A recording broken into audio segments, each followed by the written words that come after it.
All right, 4:05 in the afternoon right now, Friday, March the 10th, 2023.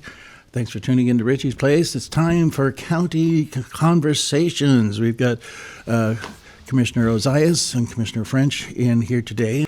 Bill Dowling is going to be here. He's the director for the Olympic Workforce Development Commissioner Council.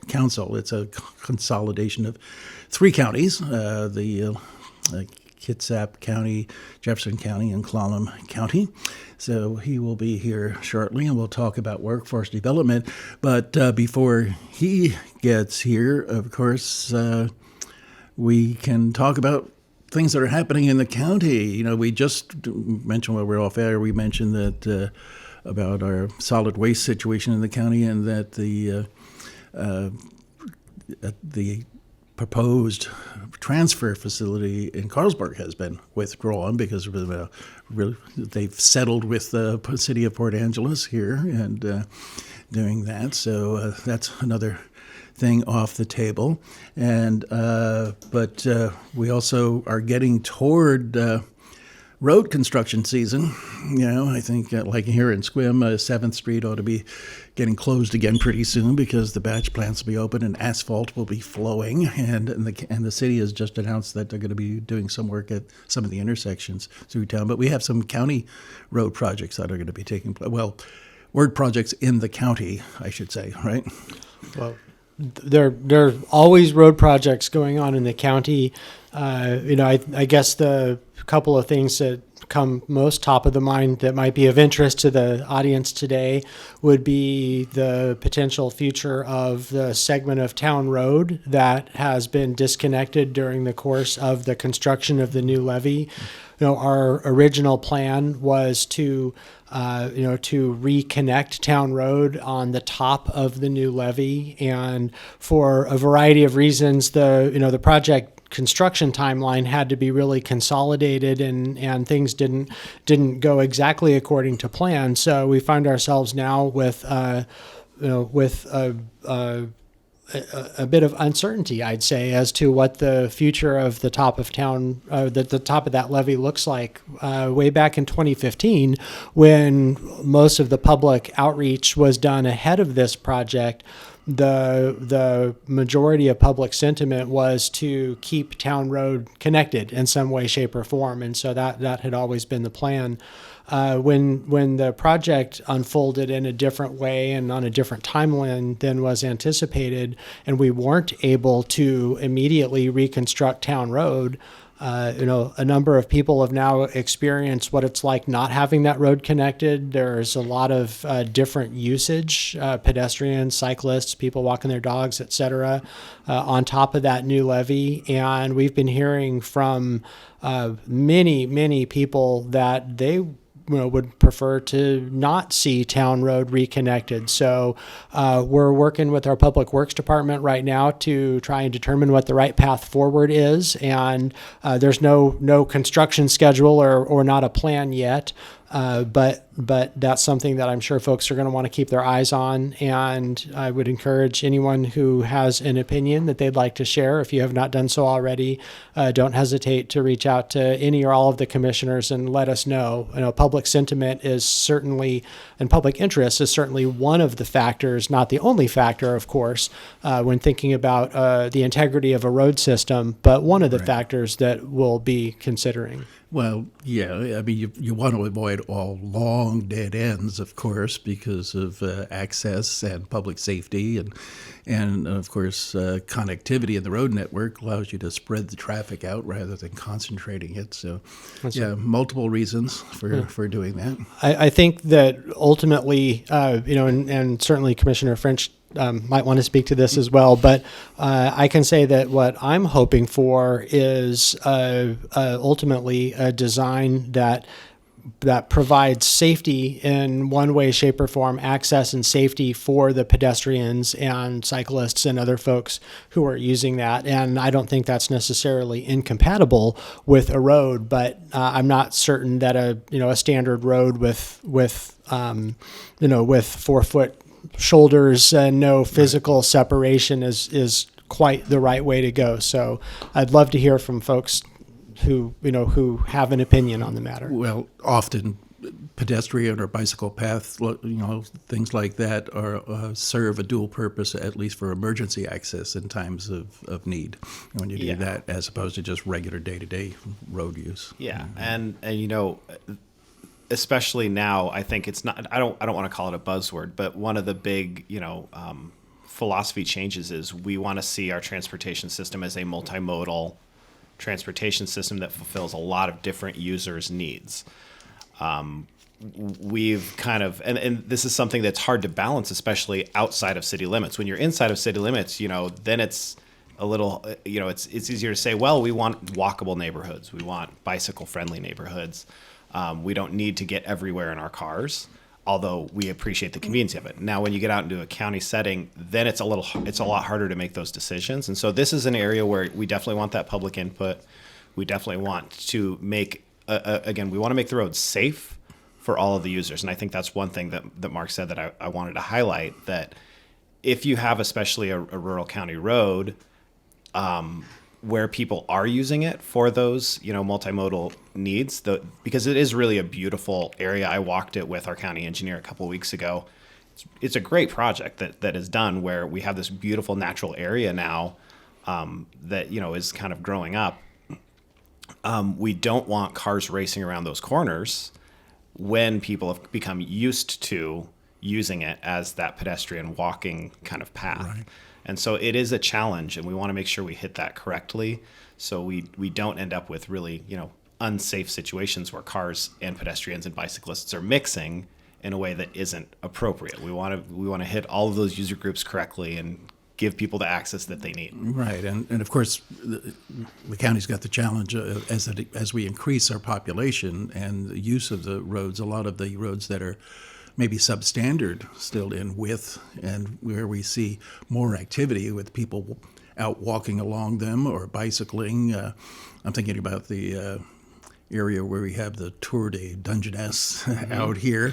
Anderson Road gets pretty narrow and that sort of stuff, and there's people walking along there or bicycling along there a lot, and so it's not just a matter of physically going out there and pouring paving, because a lot of it we don't have the right of way as well. So a lot of challenges out there to do that.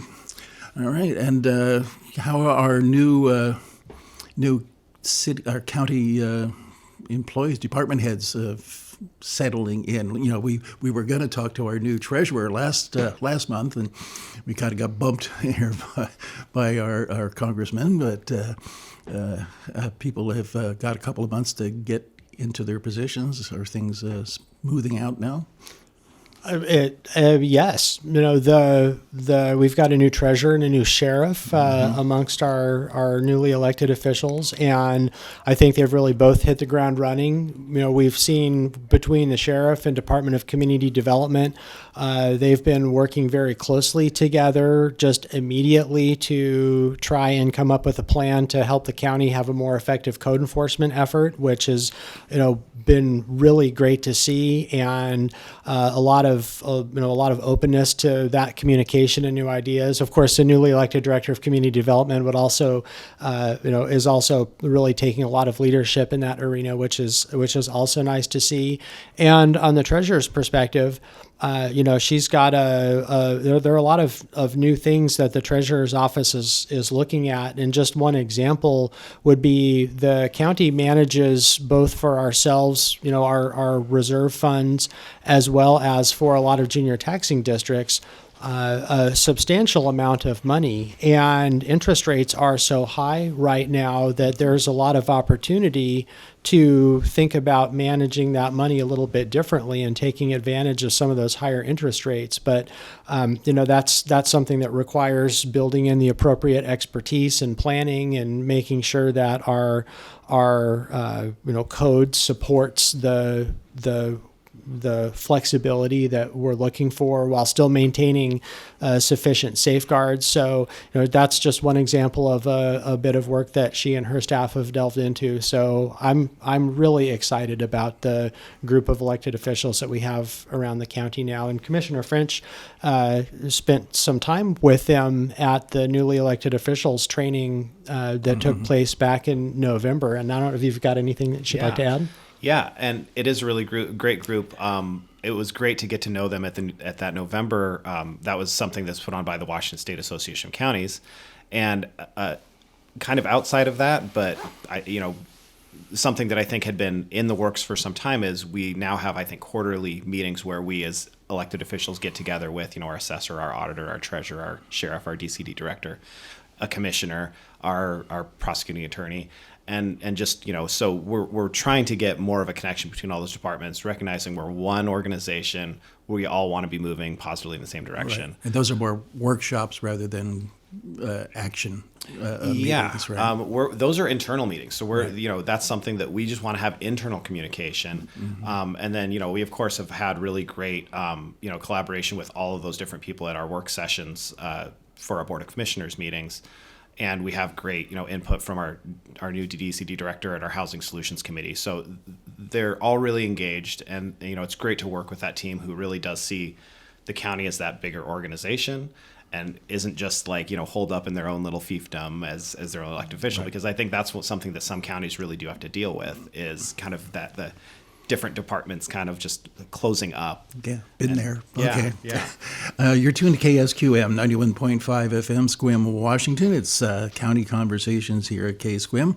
And we have been joined by our guests, Bill Dowling from the Workforce Development. Hello, Bill. Welcome to KSQM. Thank you so much. I'm sorry for my delay. Yes, well, there is another radio station in the area, but we won't mention their name. And so, welcome, and good to have you here. It's funny, we were talking about sort of what kind of jobs and work development we might have last month when we had our congressional representative in here. But you're representing I think it's one of 13 workforce development areas? Correct. The Olympic Workforce Development Region is actually called WADA 1, or Workforce Development Region 1. We're number one in the state, I like to say, right? And so we represent Jefferson, Clallam, and Kitsap counties. And we have 2 workforce centers that we operate through our contractor, and that's one here in Sequim. The brand new one right down the street. Right, yeah, just fairly new. Beautiful center. And then we have also one in Kitsap County in Silverdale, which is also new. We actually moved to both facilities during the pandemic, opened those up, and so we're now getting actual traffic in the centers more as jobs pick up. And of course, employer demand, we know, is tremendous. Finding the workforce can be difficult still, we know. Mm-hmm. All right. And let's see. Now you've been with the development. I'm trying to look at your little bio here and stuff. With is it just since 2021? Yeah, just since December of 2021. Correct. Right, December of 21. So just a little over a year, actually.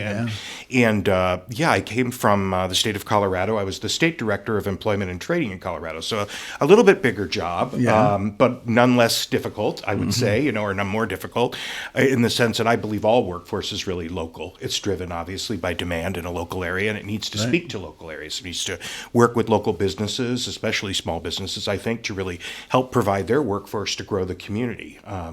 I just desired to be closer to family. I have a sister up in the area and decided this would be a great move for me. And if you're lucky enough to live, frankly, on the peninsula somewhere, you're lucky enough. Right.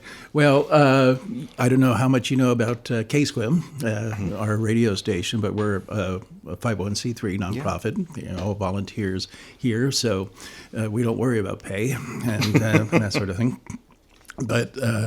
But we all are about music and other kinds of things, so we're going to take a little break about now. And it's County Conversations here at KSQM, and Commissioner Ozias and Commissioner French have arrived here, and we've been talking about the county, but also Bill Dowling has arrived. He's the about 1 year director of the Olympic Workforce Development committee or commission, and it compromises Kitsap, Jefferson, and Clallam County. Yes. So you got a lot of driving to do occasionally, right? In fact, you had a lot of driving today, and so after a year, you've got your feet wet now, and what do you see about our kind of unique challenges for workforce development and the need, and what kind of jobs we need, and how we're going to fill them? Right. Well, working with community leaders like the commissioners and the port officials and folks, we've really been targeting on various industries. I think really we were saying just a moment ago about the medical industry, which is really our hospital and all medical jobs throughout the region are really in desperate need of folks. I think the only way to really come out of it is to train our own, to be honest. We're not going to get folks to be able to come up here and be able to, just relocate. There's always some influx, obviously, but training our own really is the opportunity to upskill folks who are in jobs now, maybe in the lower ends of the tech jobs in medical, and be able to upgrade them. That's a lot of the work we do. We work with businesses for incumbent workers so that they can train folks to open up a new position as they promote one of their own. We've had that as an opportunity for a while. We also work a lot with getting folks back who've been out of the workforce for a while, including those who are involved in justice issues previously, be able to return to the workforce as well with good jobs. But a lot of skills upgrade for folks that want to get into new industries. One of the industries that's been in huge demand here is transportation. We think of over-the-road trucking, of course, in Class A driver's license, but frankly, it's needed in our Clallam transit system, of course. We work closely with them, but it's also needed by the hospital and other places that have to have those licensed drivers to be able to deliver the supplies and the equipment around here. So it's a lot of local work. It's really not all on the road. And just recently, I was looking at one of our programs that we've started here in the last year, which is called Economic Security for All.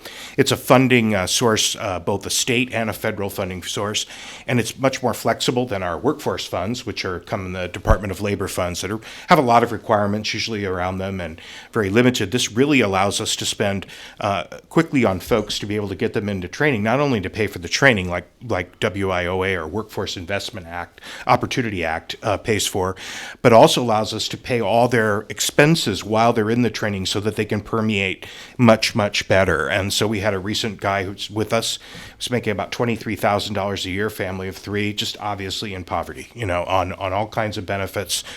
We spent time taking him to training for about 6 weeks for his Class A. And at the end of that, he has a $71,000 a year job now, not on benefits at all anymore. We were able to pay that, his rent and his utilities and all those things while he was in that training, and now he's out of that subsidized situation. So sometimes and I will say that was probably about a $10,000, $11,000 investment. But what a difference in changing a life. And one $10,000 investment can really completely turn that, right? That's why we like to say about our programs that they have the best kind of return on investment, because we're investing in people directly to get back to work and find that opportunity. We see a lot of homeless folks, a lot of houseless individuals on the street, and I've spoken to many and say, hey, we'd be great to help you find a job, but they'll say, well, until I have somewhere to live, how do I do that? That's really a huge problem. The board, actually yesterday we had our workforce board meeting, and we've been doing them virtually. But we had a housing panel. We had folks here from one of Colleen's staff from the Clallam EDC was on with us.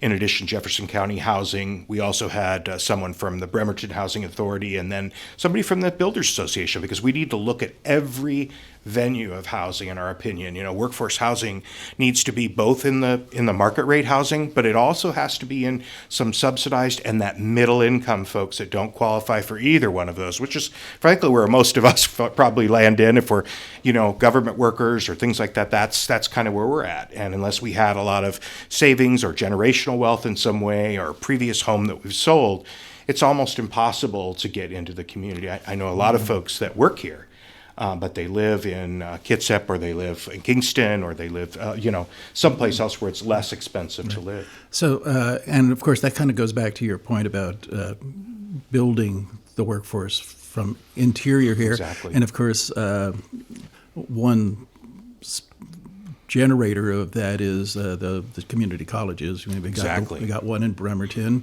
and we got a community college here. There's a campus in Paulsbo and stuff, and we have a one in Fort Worden here in Jefferson, a satellite campus.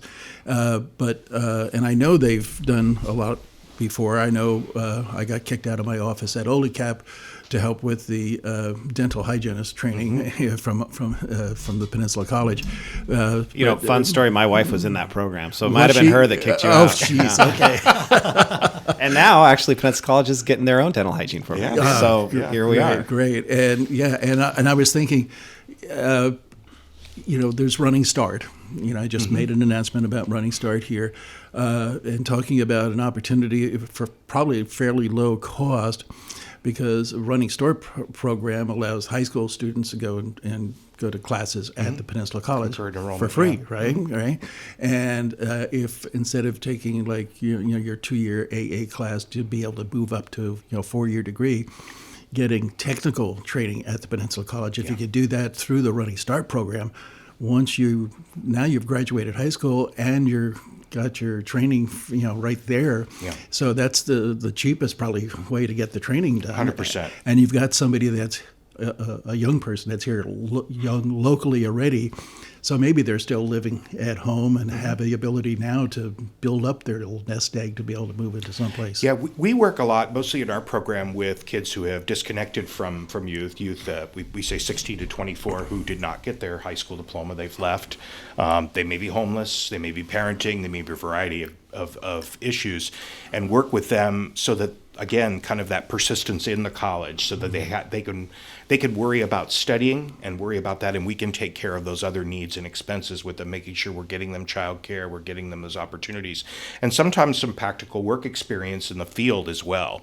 That's one of the big things that we like to focus on with young people is, it's not enough to just have an internship anymore. We need to make sure they're paid, and so we work to make sure that that's a paid internship, but we're always looking for businesses that are looking to cooperate with us in our Pathways program. In addition, I think it's growing your own and also working with adults who are still wanting to be in the workforce and still wanting to do it. That might be senior workforce as well. Want to come back and do something new that they haven't done before. They may have been in an industry that's no longer really viable, right, or in the community anymore. And how could we help to retrain them to get into what's needed in the workforce? So it's just so many opportunities. Now, probably something you may not have run across in Colorado is shipyard work. Yeah. And we've got that both in Port Angeles. The topside repair Yeah. has been building up, and then of course in Bremerton, Yeah. with the shipyard there. And so has your group been kind of working on that? I think there's probably some new. And where do they actually get the training to do those kind of jobs? Well, a lot of those folks are actually train your own. They actually train folks. A lot of the folks are coming Sort out of of the an military. internship A kind lot of of them thing. might be Yeah. coming out. But also they have their own, of course, in Bremerton, a full apprenticeship program Right, okay. that's like that. And we're looking at apprenticeship. In Colorado, one of the things that I was working on really strongly was apprenticeship, not in the traditional trades, but apprenticeship in all kinds. We had an apprenticeship for workers' compensation specialists for Pinnacle Insurance. And they trained young people as juniors and seniors in high school. And then their third year, they got an AA when they graduated from high school with that, and they were hired on at the business because they were working as juniors 2 days a week and as seniors 3 days a week. So that apprenticeship programs are traditionally big in Europe, Yes, right? yeah. But do you see that growing in the States? I think so. This non-traditional. There was some that were done for a while. Now Washington is very focused on the labor portion of that, and I 100% get that because the trades really are the model for us. They are that traditional trades. But we have a real problem: is the pipeline is here. And so we have to look at other opportunities, even in the trades, because we're not able to train. They might have 30 slots a year in apprenticeship. We need to grow out hundreds, right? Even here in Clallam and KSQM and in Port Angeles, we need those. We need plumbers and electricians and all of those things. And so we're trying to look at opportunities also that folks don't have to travel to Redton for their class, because that's a real quick way to burn somebody out 2 or 3 nights a week driving to Renton from here, So, I mean, we want to be able to we're looking, hey, have we learned something from our Zoom world? Can we digitally deliver some of those classes and have hands-on training here with our businesses? I think it's a part of it is to try and work that. And we want to look for union, obviously, opportunities, but we also have to look at non-union contractors in our region. We don't have enough union businesses. And so as long as that wage is there, I think that that's what's really important, that we need to make sure that wage and benefits are there.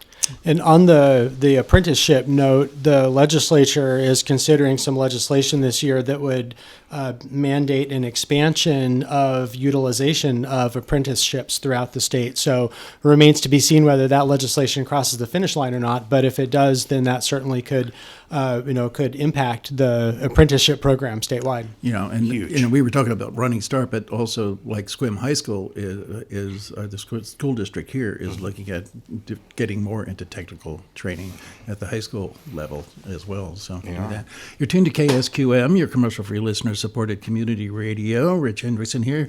We're with County Conversations with Commissioner Ozias, Commissioner French, and Bill Dowling from the Olympic WDC. And Bill Dowling is a director for about a year now, a little over a year. He's got his feet wet here in the Northwest and of the Olympic WDC.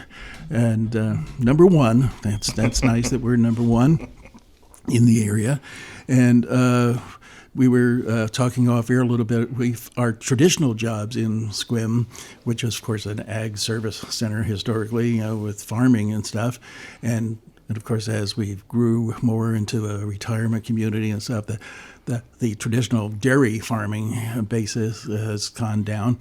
But we've seen a more of a growth now of smaller farms, sort of boutique farms and organic farming and other kind of things. And of course, we always have had timber industry and that sort of thing in the area. And of course, the fishing and shipping kind of stuff. So and so we've got those traditional jobs, but of course we've seen this change also. We've been trying for a long time to get more industrial type jobs. It's kind of tough around here because of our location, and we haven't got the greatest spot as far as putting stuff on a train or something, and getting it shipped around the country. So it's more of a specialty kind of industrial work and small industrial stuff like that. But now that we're coming out of COVID, and you may have also run into this over in Colorado, now that we're coming out of COVID, what kind of have things changed at the CDC as far as people you see coming in that have been out of the workforce now and coming back into it? Yeah, we're seeing folks. We're seeing a lot of folks that are interested in starting their own business, trying opportunities, and so we connect them usually with the SBDC, the Small Business Development Centers, our partners there. We support some in that, obviously, or training that will help to get that with their business plan and a variety of things. But you mentioned in agriculture, we are seeing a lot of younger people that are interested, and especially in sustainable agriculture, organic farming and such. They've brought some interest with them, and they like to start up. I think there's a desire. Maybe it was the pandemic in some way as well. You think about, I need to have something that's familiar to me. Can't rely on others. It's not a supply chain anymore. I mean, we're all still having problems buying eggs. In fact, I came up early today to buy eggs because I wasn't sure I'd be able to get them. So we couldn't get them where I was the other. It's just amazing. Sometimes you just can't figure things like that. So. But I think we are seeing more of that, and certainly with sustainable fishing as well in the seafood industry, it's changed a lot, but it's pretty solid. And I think people are still interested in that. We're not seeing as many obviously openings as we once were, similar to the timber industry. It's still very important to the area and solid, but the problem in that industry is the aging out of the workforce more than anything else. And so getting young people into those jobs, it used to be a big deal to want to be at a mill, especially if you were in Grays Harbor or, Lewis County in Shelton. That was like the job, right, back then. And so now young people are looking at other opportunities and advantages as well. So, but I find, especially up here, that those kind of industries, we used to kind of like cottage industries, you call them, but they really are building jobs. One job here is equal to maybe 50 jobs in Seattle. I don't think we think of it, but scale-wise, that's kind of what it's like, right? And King County. And so the impact of 1 or 2 jobs here and working with employers, that's a huge growth in their business, in a small business, you know. And we're still going to need technology, new technology in automotive is something that I think young people are looking to be interested in, especially in electric vehicles, as we electrify the coast and come up and more of that. Those are great opportunities for people, but those are digital folks. You know, they're not the old grease monkeys of the day before. You know, there's no grease on any of these cars, so other than a little lubrication, but you don't change oil anymore, right? So, you know, how do they work and understand the battery systems and the computer technology systems? And young people are just very adept at that. I mean, we all have a massive computer on our phone now, and so that's more powerful than the first computer I used in college, which was I think it was like a UNIVAC of some kind. I know you had to punch cards through it in Fortran to write cards. That's even transfers over into the farming industry now. You know, a lot of that is computerized and, you know, telling you what the soil's like and what you need to add and, you know, that sort of thing too. And certainly all the harvesting is done by GPS. So, you know, and of course, you talk about, you know, building, you know, your jobs. And of course, we've talked about this in the past about incubators being maybe one thing that helps with that. From the farming side, we've seen the farmers markets around here as natural incubators for small businesses. But how closely do you work with like the port to work on that sort of thing? We work very closely, as I mentioned, with Clallam EDC, but also with the Port Commission and looking at what are the needs there. They've been focusing a lot on some of the trades that are very needed, obviously, there just for general maintenance of things. But the maritime industry is so diverse in the jobs that they use as well. And so how are we beginning to work with those folks and speccing them out? One of the things that we find that's very helpful is an on-the-job training program that we have. And what it really does is it bribes employers to take somebody who may not be as proficient in the job as they would like, right? And so we will say, we will pay their wages, reimburse you for their wages for the first 500 hours for 50% of those wages, cutting down your cost basis, right? So that you can feel free to, because that's part of it is like, I don't have time to teach somebody. Right. It takes too much energy from one of my staff. It does all that. So we want to buy back some of that time and allow that to happen. That seems to be, and then the paid work experience or other programs while they're in school, as I mentioned before. That's a pretty good deal. It is. It's a great deal. And from a risk perspective, I can see how that's really appealing. It is. It's great. Work experience, they don't hire the individual. On-the-job training, they do hire them, so they're actually a worker there. Obviously, if they don't work out, they don't work out. But we have that. I will almost never. But if they don't work out and you're paying that fully burden cost as an employer, that's a lot of risk that you're holding. And so you're taking some of that risk and saying, you know, if they don't work out, we're paying half the way. Yeah. They've already got that no matter if they complete it or not. So it really is a great bargain for employers. And again, mostly focused on small employers because we believe that that's what drives an economy, especially in a smaller town. We have a lot of large employers. Right. You know, around here, and of course, like a lot of rural areas, one of the big employer sections was government. Right, and has been government and still is government, right? And they need folks, so we have a couple of our folks here. I have often wondered, especially in rural areas where local government is often the largest or one of the largest employers, given the breadth of job skills and opportunities, you know, whether that could be a more formal part of workforce development. I don't know that traditionally it has been, at least not in our region, but I think that's a great idea. Right. I mean, just look at your public works department, you know, for the cities and for the county, you know, you really get some on-job training here. And I know working for cities, as I did over the years, we always had summer interns and that sort of stuff. It seems to have gone away somewhere, and you know, maybe, sadly, maybe putting some of that or taking a little twist that you were just talking about, taking some of that risk and helping the local governments hire on some people that maybe they can hire on, that'll train on, and then eventually stay and become part of their workforce. Well, those programs are available to county governments, city governments, and likewise, we're able to do those types of programs. In addition, you know, really tapping into right now the dollars that are coming in through the infrastructure funds.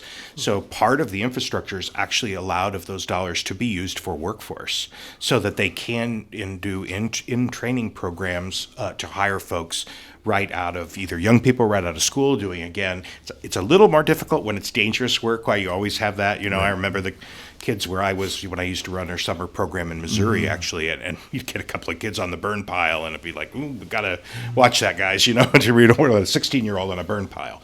But we can figure out with labor laws how that kind of works. We have expertise at that, so it can help to set up those programs. But yeah, that infrastructure dollars, allowing that to leverage really to get those full employees to bring them on then full time. You have a trained workforce that you've brought in. And that's so crucial because from our perspective, there is a lot of money out there on the table in a lot of the recent, infrastructure focused bills. But you only have so much capacity as a county or as a city to take advantage of it. Right. So if they are saying, hey, we'll help you hire the people that can help you do this work and fund that, that can be a real game changer. Yeah. And of course, again, we have a lot of retired military up here as well. Even, maybe having some of those do some part-time work. You can bring some of those skills that we learned in the military, driving some of the road equipment might be similar to the tanks I drove, and something like that. So there's a lot of skills they learn in there, and of course, military again is getting more on the computer side and all that sort of stuff as well, and doing that sort of thing. We're getting caught up here in our discussion. It's brainstorming now about jobs and where we can go with jobs here. You're tuned to KSQM 91.5 FM. Those were the chieftains and a little bit of the Irish, the job of the journey work. And talking about journey work, we're trying to get journeymen here and maybe building up that's sort of part of the apprenticeship program. You work your way up from an apprentice up to becoming a journeyman, and your pay obviously goes up as it is. Yeah. But it's that shoehorning into the bottom rung and doing the apprentice work, because when the pay is pretty low, and getting somebody in there, we're talking pretty much usually young people to do that. Yeah, the average age, though, has really been coming up. Right now, it's around 28 is the average. A lot of folks are entering a union apprenticeship after going to college. They discover that they're missing. It's all about the kind of work you want to do and how you like to learn. I always say, do you like to learn as part of a team? Do you like to have that? And nobody loves to teach more, frankly, than a union guy. I mean, he really wants to show a young person the skills that they were. My dad was a carpenter, and he learned his father was a carpenter, and so I was the first not becoming a carpenter, right? But it's that kind of hands-on learning that unions drive, and now also the wage at the beginning it's in the 20s.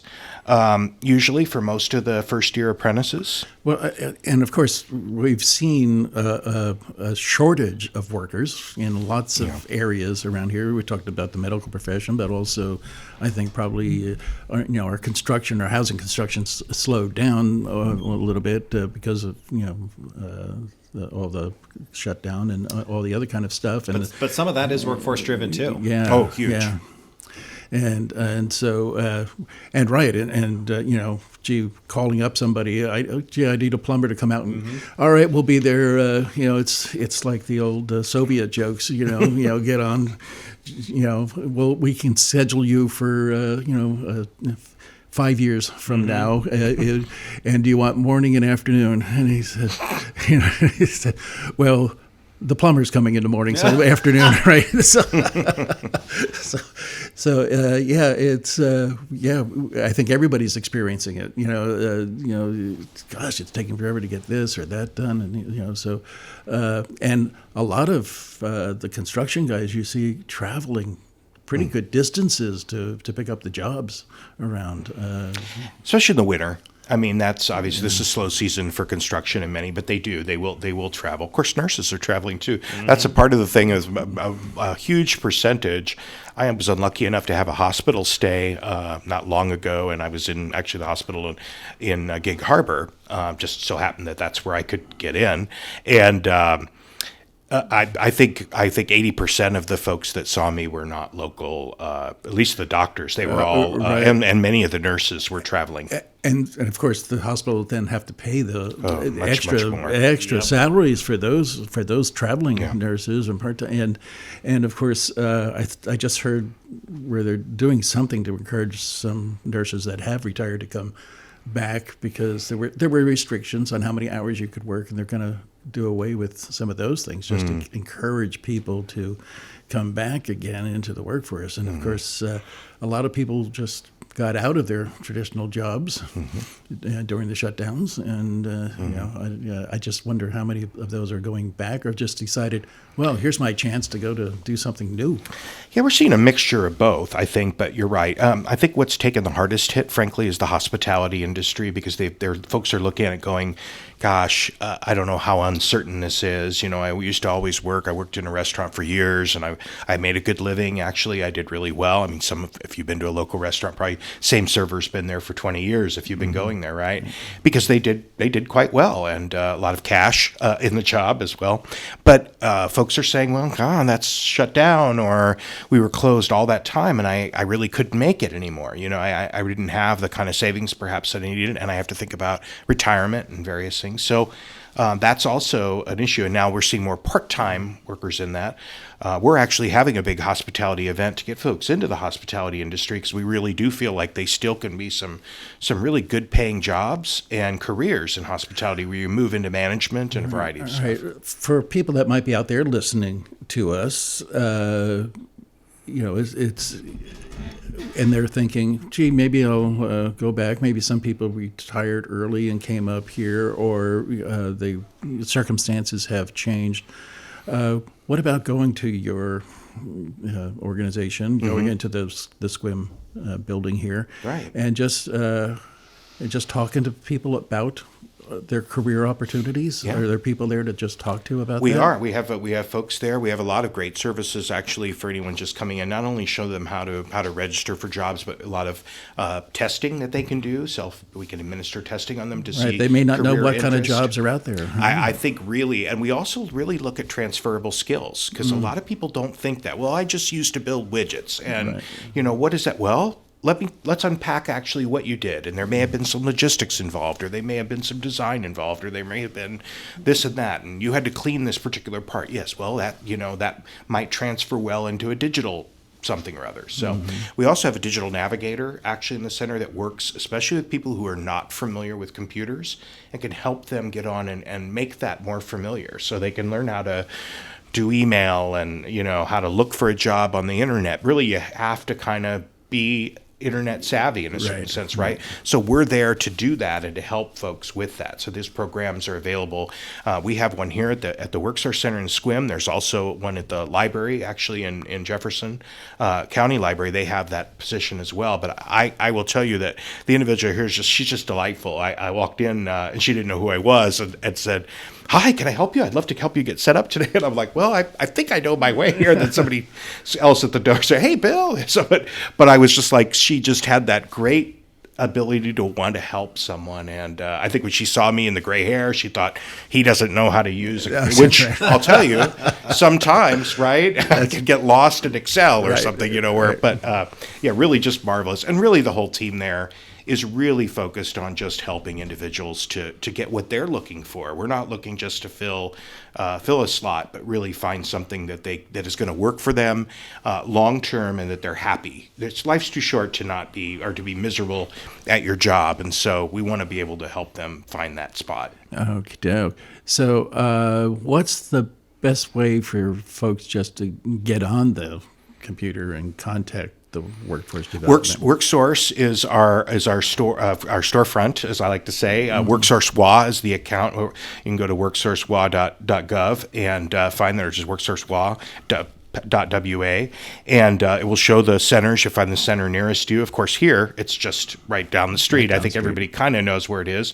I'm sorry if I don't have the address here in front of me, but we certainly could, and you could find us there. And we're open Monday through Friday, 8 to 5, and so and have a full staff there, including special services for our veterans population. We always have priority of service for our veterans and their spouses or any covered person, no matter when you served, and we're always welcome, of course, for that. Okay.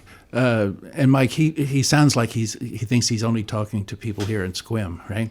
Right. We go around the world. Right. We have listeners in Ceylon. If Yeah. somebody in Ceylon wants to move, Yeah.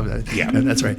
We have people all over across the country, up into BC and this, because we have people stream us all around the world. Awesome. And stuff. So yes, you are reaching out to a worldwide audience. Well, right in the U.S., they could go to the Department of Labor for their workforce workforce center locator. But our services are available everywhere. Now, Canada has their own program, so I can't help you there. Yes, okay. All right. Well, it's time to say thanks for coming in to Commissioner French. Commissioner Ozias has taken off on us here. He's got another appointment. And to Bill Dowling to coming in, and welcome to the North Olympic Peninsula. And we'll have you back again sometime to talk about workforce development. Thanks so much for having us. Yeah. Okay. Mike, good to see you again, and we'll see you next month again for County Conversations right here on KSQM.